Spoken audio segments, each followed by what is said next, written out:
C'est un hommage qui est d'ordinaire confidentiel et qui a pris cette année une dimension particulière. Sur la commune de Chasselet, dans le Rhône, le petit cimetière militaire a commémoré, vous le voyez, le 80e anniversaire d'un massacre presque oublié, celui de tirailleurs africains exécutés par les Allemands en 1940. Un événement dont on ne savait pas grand-chose, jusqu'à ce qu'un collectionneur transmette il y a quelques mois des photos saisissante de ce moment. Marine Brossard, Bruno Chastanier, Gaël Charnet et Gaëtan Lecointe. Des albums photos de soldats datant de la Seconde Guerre, ce collectionneur en a feuilleté des dizaines. Mais dans sa dernière acquisition, il fait une découverte glaçante. Quand je suis tombé sur cette double page, je suis vraiment resté interloqué, choqué. Une série de photos capturées à quelques secondes d'intervalle. Des officiers allemands pris sur le vif. Ils escortent une quarantaine de soldats français, des tirailleurs africains. Les chars mitraillent. Le cliché suivant, des corps inertes. Épilogue d'un massacre photographié en direct. Vraiment, je ne vous cache pas que je suis resté scotché et j'en ai fait des cauchemars la nuit suivante. Ces hommes savent-ils à ce moment précis qu'il ne leur reste que quelques secondes à vivre? Les visages sont tétanisés. Leurs yeux semblent chercher des réponses dans ceux de l'homme derrière l'objectif. Le photographe était certainement au courant de ce qui allait se passer. Et on voit bien, ils sont tous prépositionnés, ils se parlent, ils s'organisent. C'est ce qui en fait un crime de guerre. Les Allemands savaient et ont programmé cette exécution. Ces scènes, un homme les localise immédiatement. En fond, le mont Verdun qui permet clairement d'identifier le lieu comme étant le lieu du massacre.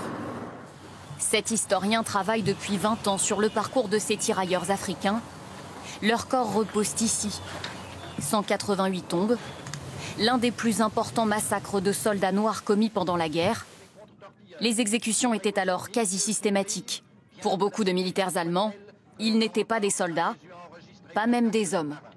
Ils représentaient beaucoup de choses pour eux en termes de guerriers, de sauvages. C'était l'autre finalement, c'était celui qu'on ne connaissait pas et donc on le photographiait pour satisfaire sa curiosité, mais aussi pour marquer sa fierté de l'avoir vaincu. Après la capitulation, ces crimes sont réduits à des péripéties de guerre et ne seront jamais jugés. Ce spécialiste a longtemps cru à la responsabilité des SS. Désormais, il le sait, c'est l'armée régulière allemande qui est coupable. On a une preuve qui est indiscutable, qui va nous permettre d'aller chercher très précisément qui étaient ces hommes, puisqu'on a les marquages des unités, on a les numéros des chars, et l'étape prochaine sera de se rendre dans les archives allemandes pour tenter d'identifier les assassins. Comprendre, reconstituer l'histoire ignorée de ces soldats grâce à cette découverte, une chance inespérée, particulièrement pour le maire du village. Dans son bureau, il conserve précieusement les objets retrouvés sur les corps des soldats. C'est un peu de leur âme.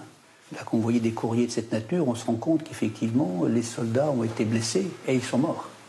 Puisque ce sont certainement des taches de sang sur les courriers.